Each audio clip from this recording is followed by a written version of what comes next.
Bismillahirrahmanirrahim. Assalamualaikum warahmatullahi wabarakatuh. Alhamdulillahirrabbilalamin. Hari ini saya akan mencoba menjelaskan mengenai sejarah perkembangan kurikulum di Indonesia. Di mana video yang saya buat ini adalah untuk mahasiswa yang mengambil mata kuliah telah kurikulum dan perencanaan pembelajaran ekonomi untuk mahasiswa program studi pendidikan ekonomi Fakultas Keguruan dan Ilmu Pendidikan Universitas Pasundan Bandung. Pada video pertemuan sebelumnya, saya sudah membahas mengenai konsep dasar dari kurikulum.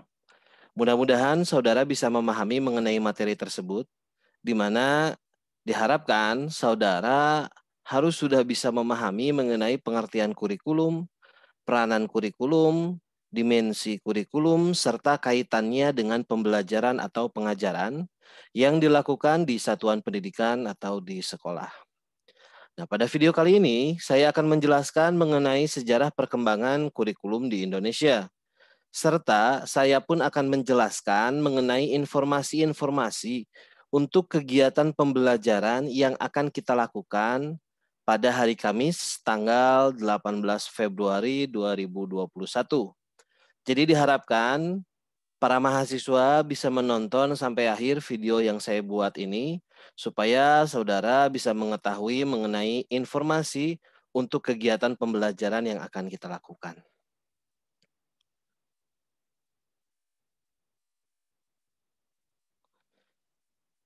Nah, yang pertama, sebelum saya berbicara mengenai sejarah perkembangan kurikulum di Indonesia, kita sudah pahami bersama pada video sebelumnya bahwa kurikulum adalah seperangkat rencana dan pengaturan mengenai tujuan, isi, bahan pelajaran, serta cara yang digunakan sebagai pedoman penyelenggaraan kegiatan pembelajaran untuk mencapai tujuan pendidikan tertentu.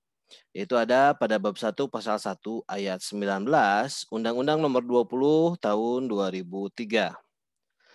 Nah, dalam perkembangannya, kurikulum selalu berubah dikarenakan harus menyesuaikan dengan tuntutan perkembangan zaman dan tuntutan dari dunia kerja saat ini.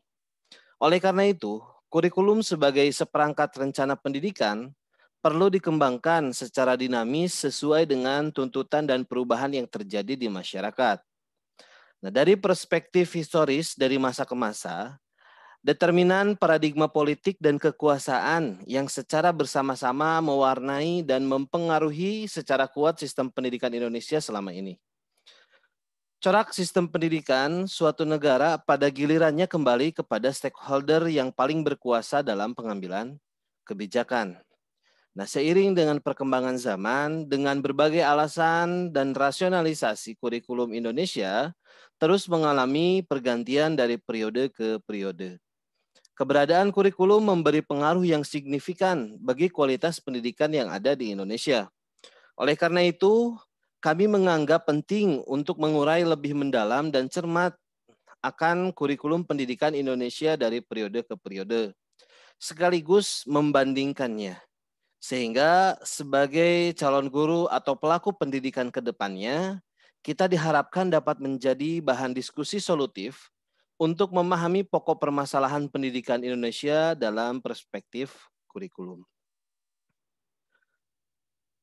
Nah, kali ini saya akan membahas mengenai periode-periode kurikulum. Ada 3 periode yang akan kita bahas di sini, yaitu kurikulum pada masa kerajaan, kurikulum pada masa sebelum kemerdekaan, dan kurikulum pada masa setelah kemerdekaan.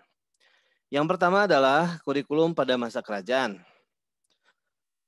Yang pertama yaitu zaman Hindu dan Buddha. Pada saat zaman Hindu dan Buddha, pendidikan hanya dinikmati oleh kelas Brahmana yang merupakan kelas teratas dan dalam kasta Hindu. Mereka umumnya belajar tentang teologi, sastra, bahasa, ilmu pasti, dan ilmu seni bangunan. Sejarah mencatat kerajaan-kerajaan Hindu seperti Kalingga, Kediri, Singosari, dan Majapahit melahirkan para empu atau orang yang ahli, lalu para pujangga, karya sastra, dan seniman yang hebat. Padepokan adalah model pendidikan zaman Hindu yang dikelola oleh seorang guru atau bangsawan. dan murid atau cantrik mempelajari ilmu bersifat umum, religius, dan juga kesaktian. Nah, di dalam sistem sosial masyarakat pun pendidikan juga sudah mulai berkembang. Pengajaran agama dari para pendeta ke masyarakat dan kalangan bangsawan sudah tentu menggunakan sebuah sistem yang terstruktur. Tulisan seperti huruf Palawa atau Sangsakerta yang digunakan dalam tiap prasasti pun tentu ada sistem pengajaran yang digunakan, sehingga masyarakat pribumi mampu untuk menguasainya. Lalu zaman yang kedua adalah zaman Islam. Pada zaman penyebaran Islam, pola pendidikan bernapaskan Islam menyebar dan mewarnai penyelenggaraan pendidikan, khususnya di Nusantara. Pusat-pusat pendidikan tersebar di Langgar, Surau, Maunasah atau madrasah, masjid, dan pesantren. Nah, pesantren adalah lembaga pendidikan formal tertua di Indonesia, di mana pesantren itu diajar oleh seorang kiai dan santri atau murid biasanya tinggal di pondok atau di asrama di sekitar pesantren, sehingga mereka akan belajar setiap harinya di pesantren tersebut. Nah, itu adalah kurikulum pada masa kerajaan. Selanjutnya yang kedua, kurikulum pada masa sebelum kemerdekaan. Yang pertama adalah masa VOC. Pada masa VOC, yaitu pada abad 17 sampai 18, sistem pendidikan dikelola oleh gereja. Sistem ini tidak diatur oleh pemerintah pendudukan, melainkan oleh para pastor atau biarawan. Sistem yang digunakan berlandaskan dengan ajaran agama Nasrani yang menggunakan konsep asrama pula, sama seperti konsep pendidikan pada zaman Islam. Namun, pada masa ini, pendidikan hanya untuk tingkat dasar, yaitu hanya sebatas mengajar tentang membaca, menulis, dan juga berhitung. Lalu yang kedua, masa Hindia Belanda. Pada masa Nusantara atau Indonesia ini dijajah oleh kerajaan Belanda atau oleh negara Belanda, sistem pendidikan itu sudah mulai terstruktur. Jenjang-jenjang pendidikan sudah ditetapkan dengan menganut prinsip-prinsip yang jelas. Adapun dalam masa ini, sistem pendidikan masa kolonial dibuat sekuler, atau maksudnya jauh dari kecenderungan agama atau etnis tertentu. Pemerintah langsung mengelola pendidikan, bukan para biarawan lagi. Selain itu, rekrutmen siswa dibuat secara diskriminatif. Sekolah-sekolah dibuat berdasarkan lapisan sosial di dalam masyarakat. Dengan kata lain, akan dibedakan sekolah baik untuk pelajar keturunan Eropa ataupun bagi para pribumi. Bahkan sekolah untuk pribumi pun hanya diperuntukkan bagi mereka yang berasal dari kalangan bangsawan. Lalu yang ketiga, masa pendudukan Jepang. Saat Perang Asia Timur pada tahun 1942 sampai 1945, Indonesia tidak luput dari sasaran pendudukan tentara Jepang. Dengan pasukan gerak cepatnya, tentara Jepang dengan mudah dapat menaklukkan pemerintah Hindia Belanda pada awal tahun 1942. Nah, dengan peralihan kekuasaan ini, tentu banyak sekali perubahan, baik dari segi politik, ekonomi, sosial, hingga pendidikan. Semua kebijakan yang diterapkan sudah tentu ditujukan bagi kepentingan Jepang yang sedang berperang melawan sekutu. Nah, di dalam bidang pendidikan, ada perubahan yang sangat jelas terjadi. Salah satunya adalah penggunaan bahasa Indonesia menjadi bahasa resmi atau bahasa pengantar di sekolah. Hal ini tentu menjadi sebuah terobosan besar di Indonesia sendiri, di mana sebelumnya bahasa pengantar yang digunakan pada masa penjajahan Hindia Belanda adalah dengan bahasa Belanda atau bahasa daerah masing-masing. Nah, penggunaan bahasa Indonesia ini secara langsung telah memupuk rasa nasionalisme bangsa Indonesia terhadap identitasnya sendiri. Nah, itu adalah kurikulum atau pendidikan pada masa sebelum kemerdekaan. Lalu yang ketiga, kurikulum pada masa setelah kemerdekaan. Kurikulum pendidikan di Indonesia kerap berubah setiap ada pergantian Menteri Pendidikan, yang umumnya konsekuensi logis dari terjadinya perubahan sistem politik, sosial budaya, ekonomi, dan ilmu pengetahuan dan teknologi dalam masyarakat. ada ungkapan yang menggelitik di sini yang seringkali muncul pada perubahan penguasaan, yaitu ganti menteri, ganti kurikulum. Nah, nyatanya dalam perjalanan sejarah sejak kemerdekaan Indonesia pada tahun 1945, kurikulum pendidikan nasional memang telah berulang kali mengalami perubahan. Baik itu pada tahun 1947, 1952, 1964, 1968, 1975, 1984, 1994, dan 2004, 2006, serta yang terbaru saat ini yaitu kurikulum 2013. Perubahan tersebut merupakan konsekuensi logis dari terjadinya perubahan sistem politik, sosial budaya, ekonomi, dan iptek dalam masyarakat berbangsa dan bernegara. Nah, pada tataran ini, maka sistem politiklah yang berkuasa. Siapa yang berkuasa pada periode tertentu akan menggunakan kekuasaannya untuk menentukan apa dan bagaimana pendidikan diselenggarakan. Kecenderungan inilah yang kemudian turut menjadi penguat pada apa yang kemudian diistilahkan tadi di atas, yaitu ganti menteri, ganti kurikulum atau ganti kebijakan. Termasuk di dalamnya adalah kurikulum pendidikan bagi sekolah-sekolah.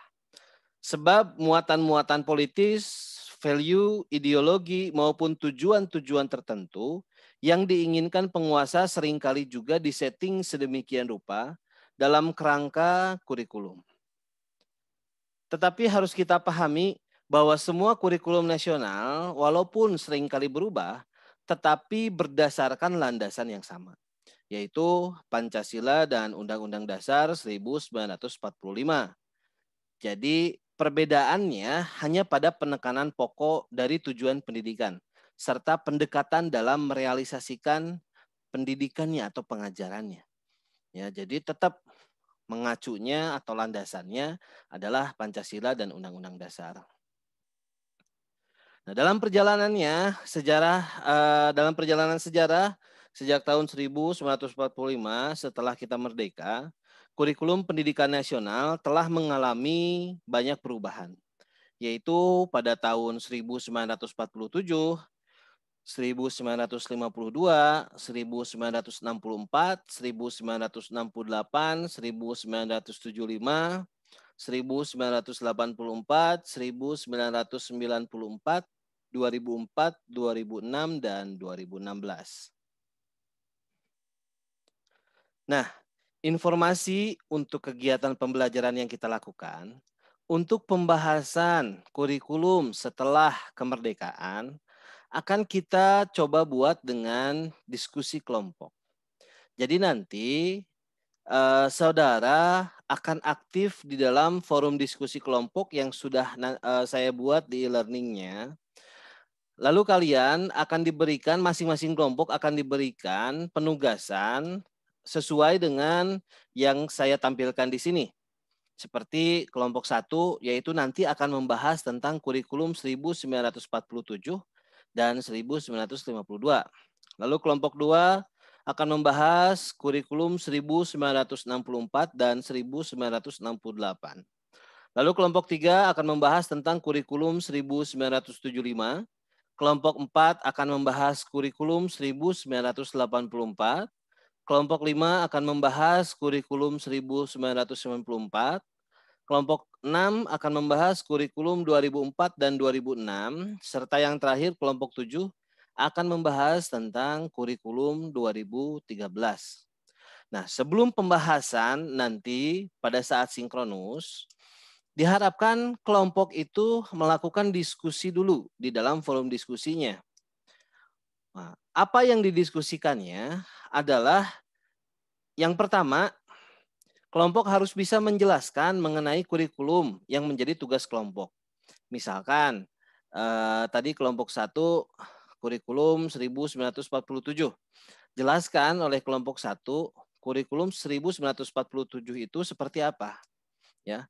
Lalu bagaimana saja pelaksanaannya, ya, dalam kurikulum tersebut, ya. Terus untuk mata pelajarannya seperti apa? Nah, diharapkan bisa membahas hal-hal yang seperti itu. Lalu yang kedua, analisis juga menurut kelompok yang dilakukan dengan diskusi, bagaimana penerapan atau pelaksanaan kurikulum pada saat itu. Jadi bagaimana penerapan kurikulumnya. Kayak tadi kelompok 1 1947. Nah, pada saat itu bagaimana penerapannya ataupun pelaksanaan kurikulumnya. Nah, lalu yang ketiga adalah hal menarik yang kelompok temukan pada kurikulum tersebut. Nah, jika ada sesuatu yang menarik yang bisa dibahas nanti pada saat sinkronus, tuliskan juga. Misalkan di kurikulum 1984 atau 94, oh 84, mohon maaf. Kita mengenal dengan istilah CBSA, ya, yaitu singkatan dari Culu Budak Sina Anteng, bukan. Cara belajar siswa aktif. Nah, itu kan hal yang menarik. Jelaskan nanti CBSA itu maksudnya apa, ya. Lalu bagaimana penerapan dalam pembelajarannya. Lalu yang keempat, mohon didiskusikan juga kelebihan dan kekurangan pada kurikulum tersebut. Ya, kayak tadi misalkan di kurikulum 1947, jelaskan apa yang menjadi kelebihannya, lalu jelaskan juga apa yang menjadi kekurangannya. Nah, adapun untuk pelaksanaan perkuliahan pada pertemuan 3, yaitu pada hari Kamis tanggal 18 Februari 2021, untuk kelas A, saya sengaja merinci jadwal seperti ini, walaupun nanti waktu bisa berubah gitu ya, sewaktu-waktu, supaya lebih tertata dan terfokus untuk pembelajarannya, terutama pembelajaran yang sudah disetting pada pertemuan 3 ini. Yaitu di mana nanti jam 7 sampai jam 7.20, saudara diharapkan untuk menonton video yang dibuat, video ini, dan diupayakan menontonnya sampai selesai karena nanti ada informasi-informasi untuk kegiatannya. Lalu nanti jam 7.20 sampai jam 8, saudara diharuskan aktif berdiskusi dalam forum diskusi kelompok. Jadi apa tugas-tugas yang tadi kalian bahas dalam forum diskusi kelompok. Dan insya Allah nanti saya akan melihat bagaimana pembahasan yang kalian lakukan dalam forum diskusi kelompoknya. Nah, lalu jam 8 sampai jam 8.20, setelah kalian melakukan diskusi, kalian buatkan hasil dari diskusinya, lalu diusahakan dibuat dalam bentuk PPT ataupun media apapun untuk nanti akan dipresentasikan pada saat sinkronus. Jadi nanti sesuai dengan bagiannya, kayak contoh kelompok 1 membahas kurikulum 1947. Nah, kelompok 1 harus mempresentasikan mengenai tugas yang tadi sudah saya berikan, yaitu tentang bagaimana penerapannya atau pelaksanaannya, lalu hal yang menariknya apa, lalu kelebihan dan kekurangan pada kurikulum tersebut. Diusahakan tidak lebih dari 10 menit untuk membahasnya. Bahkan kalau bisa di bawah 10 menit sih nanti untuk pembahasannya. Nah, nanti jam 8.20 sampai dengan selesai, kita akan melakukan sinkronus untuk pelaporan hasil dari diskusi kelompok yang sudah dilakukan. Ya. Nah, jadi tahapannya jelas bahwa kalian akan melakukan diskusi kelompok dulu. Lalu setelah itu dibuatkan dalam bentuk media, PPT atau apapun, lalu nanti dipresentasikan pada saat kegiatan sinkronus. Nah, itu adalah kegiatan pembelajaran yang akan kita lakukan pada pertemuan 3 hari ini. Begitupun untuk kelas B, sama, ya, ada rinciannya. Karena saudara kuliah dari jam 10.20 sampai jam 14.10, maka akan dirinci, ya. Yaitu jam 10.20 sampai 10.40, saudara diharapkan untuk menonton video yang sudah dibuat, ya, sekaligus untuk mengetahui informasi untuk kegiatan selanjutnya. Lalu jam 10.40 sampai jam 11.40, saudara diharuskan aktif berdiskusi dalam forum diskusi kelompok untuk membahas pertanyaan yang sudah diberikan. Sama seperti tadi di kelas A. Lalu jam 11.40 sampai jam 12.00, saudara harus meresum hasil dari diskusinya. Lalu hasil dari diskusinya dibuatkan juga dalam bentuk PPT sesuai dengan jawaban dari tadi tugas yang sudah saya sampaikan di awal. Lalu jam 12.30 sampai dengan selesai, kita akan melakukan sinkronus untuk pelaporan hasil dari diskusi kelompok yang sudah dilakukan. dengan media PPT ataupun media yang lainnya yang saudara buat. Nah, jadi itu rincian untuk kegiatan kita pada hari Kamis tanggal 18 Februari 2021 untuk mata kuliah telah kurikulum dan perencanaan pembelajaran ekonomi pada pertemuan 3. Nah, diharapkan saudara bisa memahami setiap penjelasan atau informasi-informasi yang saya berikan. Dan diusahakan saudara bisa aktif dalam berdiskusi, karena untuk diskusi kelompok pun saya akan melihat dan memantau bagaimana proses diskusi yang kalian lakukan yang nantinya akan menjadi penilaian untuk proses pembelajarannya. Itu saja mungkin yang bisa saya sampaikan di video kali ini. Jadi mohon disiapkan untuk diskusinya, karena setelah kalian menonton ini, kalian akan melakukan diskusi kelompok. Terima kasih atas perhatiannya. Jika nanti ada yang kurang dipahami, segera ditanyakan, baik itu pada forum tanya jawab dosen dan mahasiswa ataupun bisa melalui chat pribadi ke saya. Terima kasih atas perhatiannya. Kita akhiri untuk video kali ini. Billahi taufiq wal hidayah. Wassalamualaikum warahmatullahi wabarakatuh.